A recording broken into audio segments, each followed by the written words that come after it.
திண்டு சுல்தான் வந்து படையெடுத்து ஒரு கோவிலை கிட்டத்தட்ட நூற்றுக்கணக்கான கோவில் அழிச்சு, திண்டுக்கல் மலை கோவில் இருக்கக்கூடிய சாமியை அழிக்க முற்பட்டே சனாதன தர்மத்தை தொட்டு பார்க்க முடியல.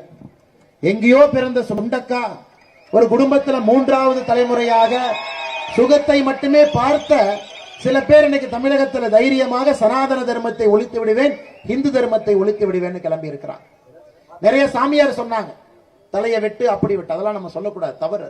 அதெல்லாம் யாரையுமே நம்ம சொல்லக்கூடாது. நம்முடைய எதிரியாக இருந்தாலும் கூட நம்முடைய இந்து தர்மத்தில் அதை போன்ற வார்த்தைகள் நாம் பயன்படுத்த போவதில்லை. அதனால்தான் உதயநிதி ஸ்டாலினுக்கு அந்த அரியா குழந்தை, சின்ன குழந்தை ஏதோ பேசணும் அப்படிங்கிறதுக்காக ஏதோ பேசிடுறோம்.